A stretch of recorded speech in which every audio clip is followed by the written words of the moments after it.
So let's say that you're married, happily married, but as time goes by, some things start to change, and your spouse isn't coming home at night, maybe not answering their phone, getting some weird, phone calls, things like that. And at some point you start to think maybe divorce is inevitable. What would someone do at that point? Well, Ms. Hanka, what a great question, and kind of what a sad question at the same time. Because obviously at Crutchfield, Wilson & Morgan, there's just, we feel there's nothing more important than the sanctity of family and marriage. But when you have those signs, those red flags suggesting that there's problems, then it's likely time to talk to a very competent, aggressive lawyer, such as the lawyers at Crutchfield, Wilson & Morgan. What I mean by that is, the errant text messages, or not coming home when you're supposed to, or being unaccessible when normally you were, that's just all a big red flag that you may want to at least talk to a lawyer to protect your interests. More often than not, divorce is imminent. But at the same time, at Crutchfield, Wilson & Morgan, we're not quick to jump there because frankly, we have a lot of respect for the sanctity of marriage. But with the fact pattern, with the hypothetical you're posing, with all due respect, it's probably time to talk to a lawyer. It's time to find out what to do about the situation if in fact those red flags are there. Those red flags such as the unusual phone calls or text messages, or not being accountable, or not coming home. So I'm not an advocate for divorce.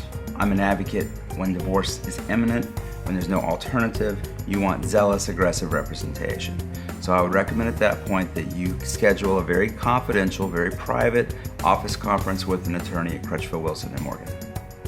So if you get to that point and you realize, yes, divorce is the route that person needs to take, what would be the first step to get, contacting an attorney or whatnot? How would they go about that? Well, after an appropriate and full intake, after we reviewed the case from all the aspects, whether it be equitable distribution, the distribution of the stuff, of the property and of the debts, of dealing with the kids and the time sharing, of potential for alimony and who does what job and so forth, at that point then we would draft a pleading, which is just called a petition for dissolution of marriage. A petition commences the actual divorce action. So obviously not at the first intake. The intake is an evaluation of what's going on. It's sometimes one of the very first questions I ask is, do you think the marriage is ever truly broken? And it's really tough. It's a tough situation when they say, I'm hoping it's not, because there's nothing worse than being stuck in a divorce action when you really just don't want it, but you also don't like the way you're being treated by your spouse. How does the state of Florida split up assets and debts?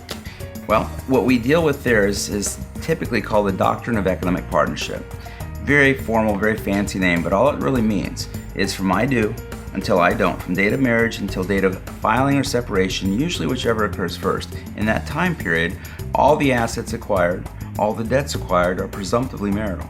What I mean by that, they're deemed to be, we categorize the asset, and it's categorized as marital subject to an equitable distribution. All the assets acquired, half of it's going to be the wife's, half of it's going to be the husband. The debts, on the other hand, sometimes, more often than not actually, are treated somewhat differently because one party may be in a superior income earning situation, and therefore it would be inequitable or unfair, mind you, if in fact the court just split the debt evenly. So if there are joint bank accounts and things like that, how would they go about distributing those and separating them into, Well, it's a great question, and from the standpoint of when, time matters. If you're talking about the distribution of an asset right at the beginning of the divorce action, I would strongly recommend that you protect your self-interest. You protect yourself. Let's say hypothetically you had $2,000 in a checking account. Certainly, under no circumstances would I say go raid that checking account and take all the money, because you always have to, your actions should be something that you be able to look at a judge, and testify under oath about the propriety, the rightfulness of what you did. So let's say you had $500 in checks for FPL, Bright House, what have you, out there, and you had $2,000 at the date you were filing the petition. Well, I would recommend that you open your separate bank account and you take 1/2 of the net, 1/2 of the balance in the account, not a penny more, less the checks that are outstanding. And therefore, you're able to take the stand someday, if need be, in front of a judge and explain why you didn't take a penny more than half, but you try to protect your interests. And of course, upon the commencement of the divorce action, I'd recommend that you start setting up separate bank accounts so that your income sources, paychecks, whatnot, would be deposited into your own account. Good, that makes sense. Another question a lot of people have is, what if you have children involved? How do the courts in Florida deal with custody of children? That's the toughest. I'm fond of saying that if I can do my job well, then there's no more acrimony, no more pressure or stress in the relationship between the parties than when they started, because divorce is tough enough.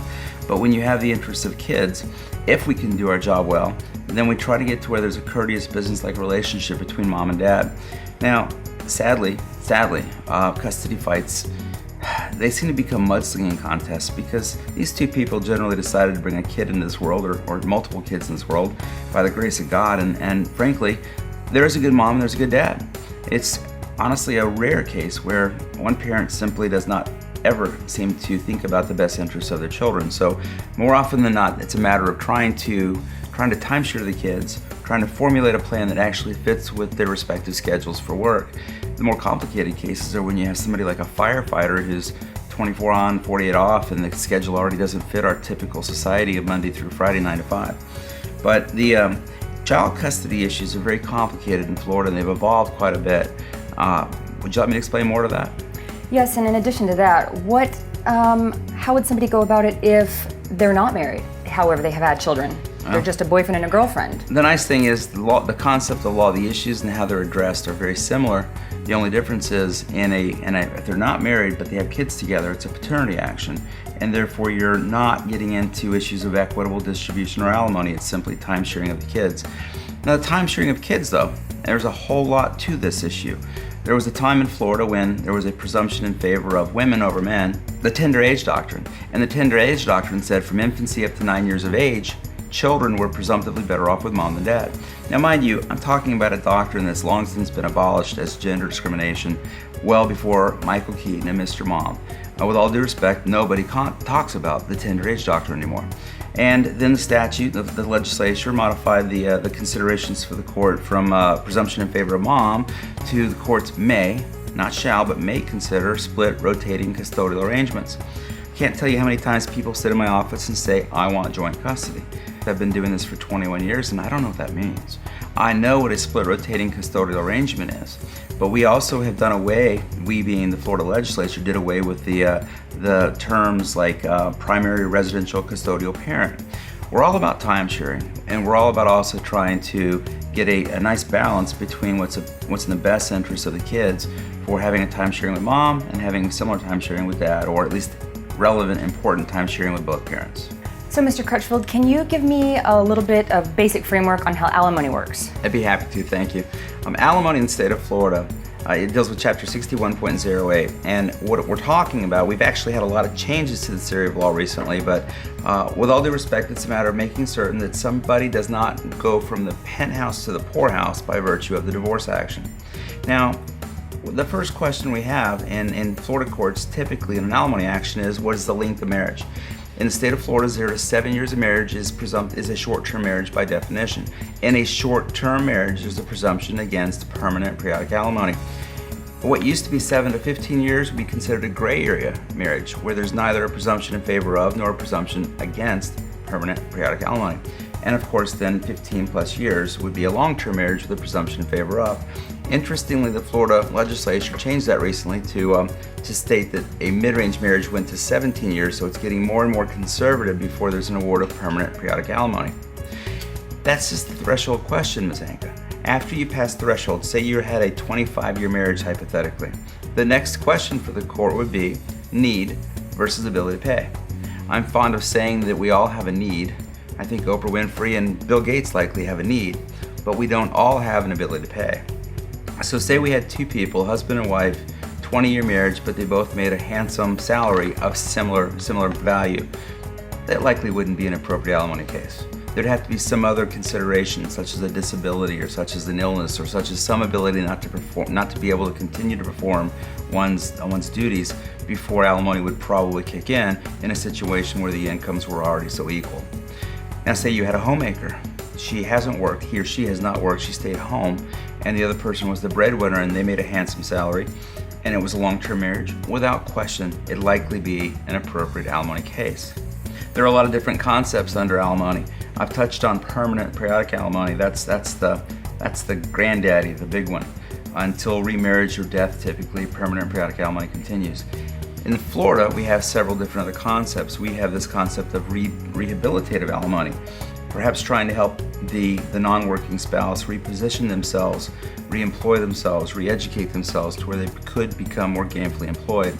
We have also a new trend for durational alimony, where it can't exceed the length of the marriage, but you can get a form of alimony for a period of time. It's fixed. Recently, last summer, actually 2013, we had a bill on the governor's desk that would have done away with permanent periodic alimony. So it's a hotbed of change in the state of Florida. It's something I would strongly recommend that you talk to a competent, aggressive lawyer. You sit down, such as a lawyer at Crutchfield, Wilson & Morgan, and you ask, is my case appropriate for alimony, or am I possibly going to have to pay alimony?